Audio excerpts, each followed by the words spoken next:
Welcome back to Grumpy Old Men, and we do apologise, Bob, to all those Collingwood supporters that saw that play on as we went to the break. And of course, it was Kenny Sheldon in tandem with Wayne Harms that won the grand final for Carlton. And the champ joins us. Good morning, Ken. Good morning. I keep saying good morning because I keep doing breakfast show, KJ. I'm so tired all the time, Ken. Good evening, Kid. Good evening. What can you tell us about that particular I listened to you this morning, and that was morning then. It's getting late now. It's late at night.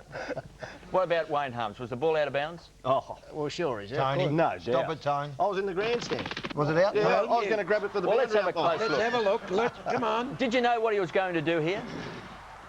Could you sense that he was going to knock the ball back into play? Yes, no doubt about that. You know, one of the great things of football is just having a belief in your teammates' ability.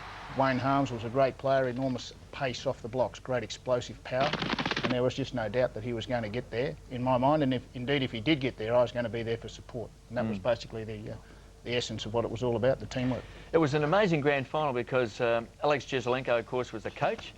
Probably when you kicked that goal, Jezza was down in the Great Southern Stand somewhere getting his ankle treated.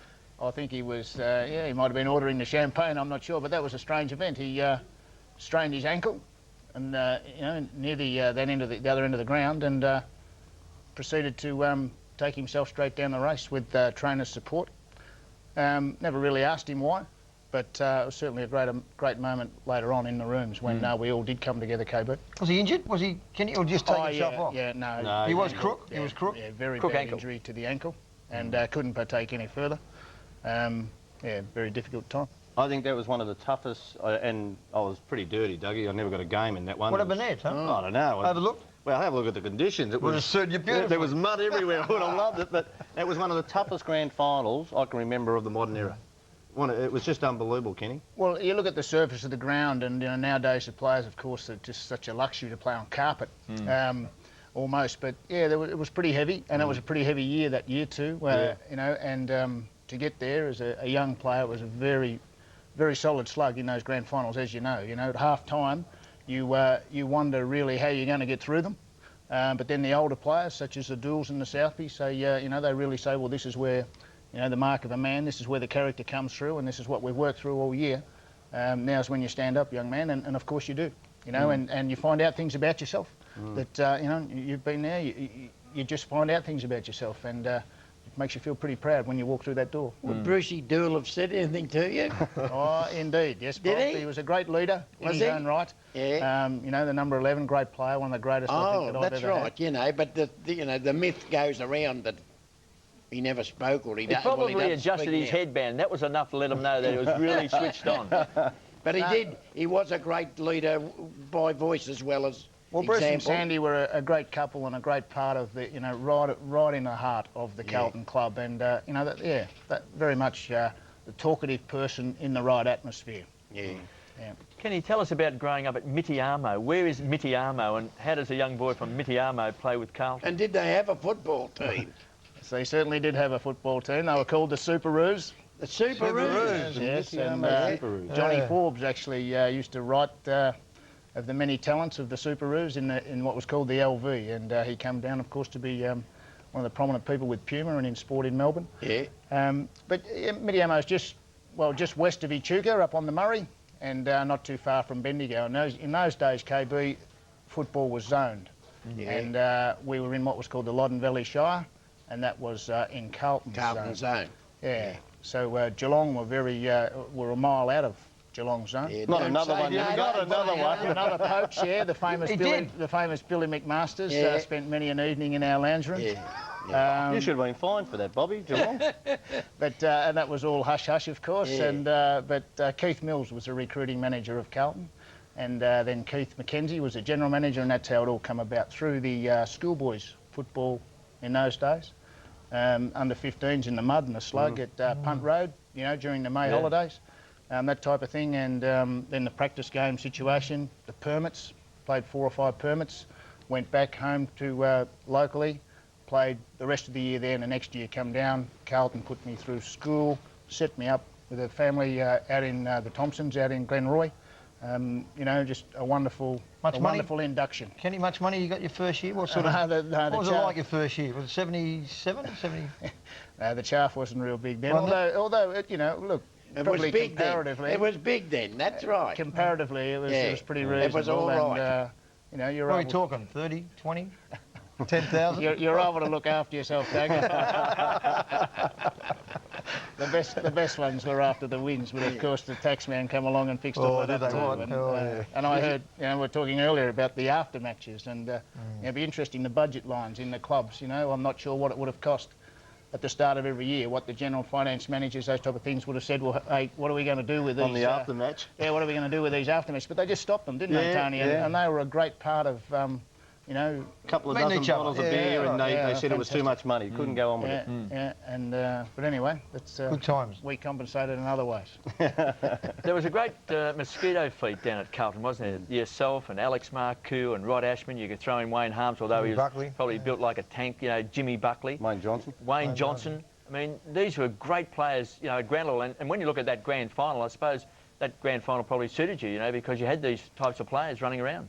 Yes, that's right. When the mud was there, it was probably an advantage because players like Johnson, Buckley, Ashman, you know, they were great in and under players as well. You know, and they call them inside players, outside players now, but those players were able to adapt to whatever, you know. So if they were tagged up, they could go and play full forward, they could go and play, you know, just keep running into the patch. They could go out third wingman, they could go to the defence, and it was just great creativity that we were able to, well, to play with. But the back line of Carlton in those days, you know, the Southbys, the Dools, the McConvilles, Harms, Des Englishes, Perovics, you know, and the captaincy of Mike Fitzpatrick, you know, like Mark McClure at centre-half forward. You know, it was just a terrific side. Peter Francis on the wing, you know, we just, plenty of depth and good character of people. The McClure picking contest became legend, didn't they? They did, Every game they played. Yeah, it was a bit like the Peter Knight's, Paul Vanderhaar stuff, you know. There was people would go just to have a look at them. And Wayne Harms caught his arm in the flogger. He was that far over the white line. Gee, I wouldn't mind $1 for every time I've been asked him. Take us through this. This is the end of that grand final.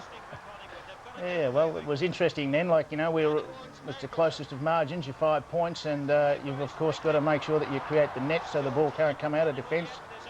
That's Stan Magro, yes, and had an altercation with Stan in 1980. It's all over. Macca McConville, Brucey Dool, Hector Francis, Robbie Klomp. He's a different size now. Did Robert Klomp win the television for best on the ground in that grand final? No, that wasn't. That was one of the finals at Waverley. 4 kicks and got the TV. Peter Brown showing his class there. Percy Jones. Great character, any Percy? Yeah, he used to stutter a bit. Percy. Kenny coached Carlton in 1980. And it was all right too, wasn't he? 249 games. We all think now about Mike Fitzpatrick as the genius of the financial world and the road. When he was, you know, captain, was he a brainy captain, or was he what was he? No, he's a toff. Yeah, always perfect. Yeah, always a tough, was he? He come back from Oxford and just walked in, took over locker number 3 and proceeded just to run the show. He was a Rhodes Scholar, but I'll tell you something, Bob, when he first came across... You won too, Kevin. Not quite a Rhodes Scholar, but I did work with him because... yes, that surprised you, because what happened was that when he was a star with Subiaco, everybody wanted to try and get... Another one I missed, Mike Fitzpatrick, and you missed out on him, Bobby. Yeah. But when he first came across, guess where he worked? He worked at the PMG Research Labs in town. That's where he worked, and I worked at the PMG Research Labs. We didn't know then that we were working with a multi-millionaire, did we, at that stage? And he used to drive a blue Stag and always breaking down. But anyway, times have changed. Him and his lovely wife, Helen, they're been great Carlton people. The rumour was that he was the first one to have a Chardonnay in the aftermatch instead of a BB. True story. Kenny, you played in back-to-back premierships, 81 and 82. The 82 one I'm very disappointed in because you beat the Tigers that day. Yeah. The day Helen D'Amico, of course, came onto the field, and you can see here. It rained at the start of the game. Carlton got a jump, got 3 goals in front, and really, we got within, I think, 5 points maybe in the last quarter, but you finally won by 3 goals. But they were great games, weren't they? Richmond versus Carlton, great traditional games. Yes, well, you know, your Graham Richmonds and those type of people really forced that rivalry into those games, and they were tribal almost, weren't they? Yeah, tribal. And, you know, they were wonderful occasions, and both sides really got pumped up for them, on and off the field. You know, it was an enormous occasion, and, yeah, there was some great players that played in those games. David Parkin was our coach in 81 and 82 after crossing from Hawthorn. Took over from Percy, who finished on top the year before. Yeah. Carlton lost the 2 finals and he got sacked. That's it. Well, talking about coaching now, you've had a couple of tries at it, Kenny. Is it worth the worry being a coach? Well, I thought that's why I might have been asked in here today with the blue shirt as a bookend to KB. Take the heat off with, look, it does. It's certainly a high pressure job, but look, it's a great experience and they're lifetime memories, as you know. Yeah. You know, they're lifetime memories with the investment. Well, you can live on them forever. That you put into your players and the friendships that you make with those players and their families. What's the greatest story out of your coaching career? Something that you look back and whether you had success or not, is there something that you stand out and you think, gee, that really worked for me when I was a coach? Remember the day you throttled Davenport on the boundary line? Yeah, that's good. I'd like to tell us about young Davenport. You throttled him, didn't you? I was a bit Grabbed him by unlucky. the There was 81,000 people at the MCG and everybody was watching the ball except for one cameraman. I've never caught up with him. But, probably the greatest thrill of my coaching career, I think, was playing Danny Frawley in the centre and he actually getting a kick. Oh, really? Well, that was a great move. Is that why you got sacked? Because he's one of the best fullbacks of all time? We just saw Peter Bazzasto kick a goal. He was a great player, the Buzz, wasn't he? Yes, the number 4 for the Blues, you know, and that's been followed up by another great number 4 was Sticks Kernahan, and they're both electric players. But, you know, Peter was a player that was able to apply a great defensive ethic to his play, but he had a great flamboyance as well and could really rise to an occasion. You know, one of the great big game players like Wayne Johnson was.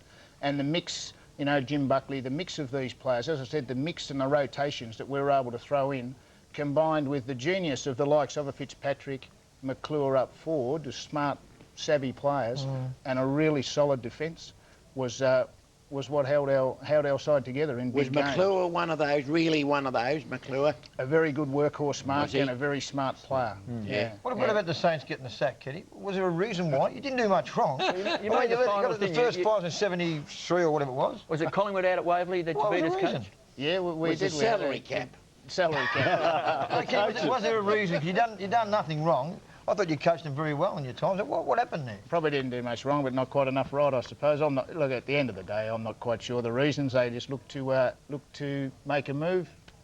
Did you not talk to the people in the presidency well, or did you not get on with the board? You know the way the boards operate. They get a bit of a run on.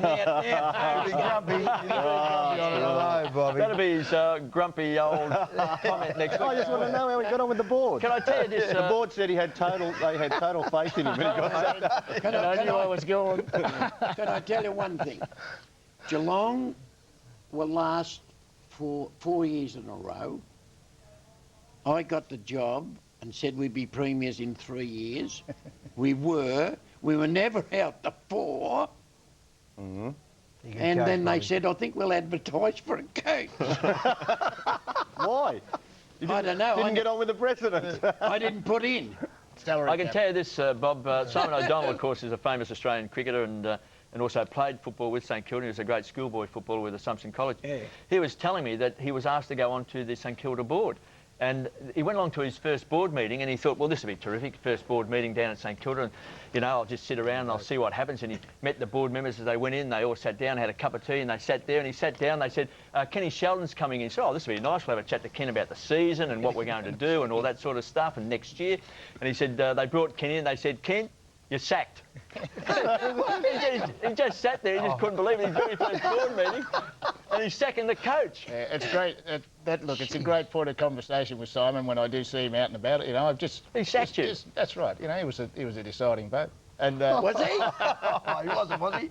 No, he wasn't. Doesn't matter if you get good mileage. Ken, after you know coaching, and you went to South Australia and coached over there in South Adelaide, I think it was, and then you came back to Victoria, and then you went back. You mentioned Mitiamo before, so close to Echuca. You coached Echuca, and you won a premiership there at Echuca. What was it like going back after coaching in the big time and coaching in the country? Well, it was really wonderful, Kevin. It was fantastic to be just embraced back into the community. And Echuca is a club that very much focuses on its juniors, both in football and netball. And, you know, the creativity that they were able to put across the community, which bounced back at them, made coaching there just a pleasure because, you know, it was the people that made it so easy for you. And the players, you know, we obviously had a good bunch of young players too that come through that were being led and taught by a very mature group of senior players. And the combination of that was good enough to win 2 in a row. You know, Ashburn took over from me and has coached them successfully to a premiership last year, and they're going for, like the Brisbane Lions this year, they're going for the Triple Crown. What about Jack Elliott? Big Kenny, Jack. what's your thoughts about the Carlton situation? You got an opinion? We know Val Pervic a few weeks ago. You were pretty grumpy about it all. Stuck into you, he did. How you travelling with Jack? How you travelling with Jack? Oh, Big Jack. Yeah, look, Good bloke. Should they have taken his name down? look, they've done it before. You know, they've done it before at Carlton, and Did What do you Jezza reckon, win? Kenny? whether they should or whether they shouldn't, Harris reckon, went Kenny? in. What do you concern of reckon? mine on the fence, Dougie, you know, the keeper. But look, Jack was great for Carlton at times, but you know, on reflection, there's no doubt that he was there just a little too long, like 5 or 6 years. So, you know, that's what's come about, and time moves on. Now, you know, the club's in a situation now where you know, a lot of its people are banding together to make sure that it Will they bounces recover, back. Ken? Oh, no doubt. No doubt. There's plenty of money around somewhere there, isn't there? I don't mean in the club, I mean in the supporters. Well, I think there's plenty of spirit there, and that will Yeah. bring the money. Yeah. You know, the club is not about one person putting Oh, no, a heap you of chaff can't in. do It's that. about, you know, you want a heap of little contributions, and that's what makes the spirit. And, you know, that's very much. And if you take a lead out of Collingwood, you know, the way that they've bounced back, it's just been enormous, the way that they've gone about Since their they business. dumped Tony, they've gone on. Thanks for that, Bobby. But part of it, you know, a part of it, because you know, like even the other week we played in one of the Legends games, which Collingwood were good enough to come to the party to help Carlton, which was a great thing, and you know, Tony captain coached the side, Yeah. and played quite well too, I might say. Our feedback Kenny, was he you coached seem all poorly. Played well, but coached poorly. Yeah, put himself on Sid Jackson. Can you believe that? Yeah, keep up with him. 58, Shit, he's Sid. 59. Yeah, 59. unbelievable. What about yourself, Ken? If you had the opportunity, you've just moved away from football now to go into business, the opportunity to coach at senior level, would you do it again? Oh no, I don't think so, Tony. You wouldn't? I think I've had my time. I've you know, I've enjoyed But it. if someone come, you know, like something happens and they Never come say back and never, they say Kenny. we want Ken Sheldon. Well, even Never last say year, never. look, I was in an assistant's role coaching at St Kilda last year, and had an enormous year, you know, enjoyment-wise and learning-wise. And look, you know, there's some really talented people in the coaching fraternity, and you know, I'm sure clubs have got plenty to choose from before they'd decide to interview me. While you're talking about St Kilda, the 2 young boys, I don't think I've ever seen as much publicity. One is living up to it, Rewalt. The other fella just can't get on the field. What's his name? Katitsky? Kazitsky? Yeah. Is he as good as Rewalt, or is what we're led to believe, or anything like that? Well, when you see them at training together, Ken. Yeah, they're both outstanding young people with enormous talent. Yeah. They have a huge appetite for the game, and Rui's had a run at it at the moment, where Cozzy hasn't quite. Yeah. You know, time will tell which one's a better player, but he's one at each end. You'd be pretty pleased as a coach. Would you And, like one of them as your captain for 10 years? It's Won't be down at interesting. St that. Kilda. That's what I'm Get saying. one That's year. what I'm asking the question Grant's for. philosophy is to rotate them. I can understand that. I can see the benefit in that. But a guy like Rewalt, you know, there's no doubt that he has those attributes. Those qualities. Might And, change the it'll rules be when under it's strong Rewalt's consideration. That's right. Oh, you can have it again. The Yeah, next look, year. we'll change the rules. Rewalt 1 year, Nick the next. Ken, stay with us on Grumpy Old Men. We'll come back with Ken Sheldon after the break. Kenny Sheldon is our special guest with us on the couch. Ken, we were talking about St Kilda before we went to the break there. A lot's been said about their young players, and of course you've got Luke Bourne, there's Goddard and Rewalt and Kosicki and Xavier Clark. Is it a bit too early for St Kilda supporters to get very excited about this year? I know, look, we've got 22 games to go for the season. I mean, are we just speaking up St Kilda a bit too much too early? Well, they possibly are, because you know they are only young men, and how they are able to sustain that output, that exciting output of winning football for an entire AFL season. It's a big ask, and you know any of the sides that play off into finals this year will have had key contributions from their key players. Injuries play a big bit, but you know the Saints, geez, there's some talent. They're young players, they're super young men, you know, very balanced in what they're about. And they could surprise, you know, so I'll have a little bit on them for the 8. Well, now, Kenny, you were quite a very cultured footballer. Is it in today's game necessary to take like Master Buckley got rotated the other night? Now, I don't think Master Buckley would have appreciated it, but is it an essential part of today's football? Well, like Dougie and Tony, you know, we used to play the game when you could have a bit of a spell. We might have ran 20, 25 Ks in a game in the midfield. The midfielders now run 12, 15 only. It's all burst football, the lactic acid in the legs, like it's power football. You know, certainly these type of calibre of players would adjust when they trained the brain to pick and choose with their decision making, but it's the power running that's the difference. And that's where I think you need to spell, when you can, your gun players, because when the heat's on, you need those gun players to have the ball and be using it methodically and effectively. What part of the game don't you like at the moment, Ken? Rules or anything else about the game that you don't like? Oh, no, there's probably not much at all that I don't like about it. You know, it's a great game. And, you know, I've had the great pleasure of playing it and being involved in it in 3 different states at all levels. And, you know, it's just pretty good stuff, I think. You had the opportunity coaching one of the greatest players of all time in Tony Lockett. Yes. How good was Lockett? You would have seen him from afar when you were with Carlton, but when you went to St Kilda and played with St Kilda and then had to coach him. Yep. Look, outside of Carlton, Lockett by far is the best player that I've ever had anything to do with. A match winner, a superstar player. What instructions you used to give him? Did None anyone give him? Not a lot, Kenny. None at all. None at all. Didn't matter. Make sure that you get out onto the ground. Pull up at 10, that'll do. 10 goals will be enough today, big fella. Would he listen? If you did give him? Tony Lockett, we played to make the finals in, I don't know what year, the first time anyway, 19, whatever it was, 80, 90. 92. 90, we're playing 90. at 91, whatever it was, Dougie. Oh, we're yeah. playing Melbourne at the MCG in the rain. Danny Frawley was playing centre-half forward, Stewie Lowe was injured. With four goals we needed to kick in the last quarter to win the game. Lockett kicked them all. You know, like a super player. Then went out in his first final and kicked 8. You know, like just an exceptionally talented player. A man Easy that to handle. could stop a crowd. Oh, he was not a problem to handle. Media used to blow up a few things, no doubt, and he was guilty of a few things, no doubt. But as a person and as a player to coach, you know, just a pleasure. A lot of fun. Yeah, a lot of fun. Ken, thanks for joining us on the couch. It's one of the greats of the Carlton Football Club and great career also with St Kilda. We're sorry you got sacked as coach, by the way. Well done with it, Chuka. And also to Gary Buckenau, who joined us also, one of the absolute greats of the Hawthorn Football Club. And next week on Grumpy Old Men, we'll have 2 more stars. Catch you then.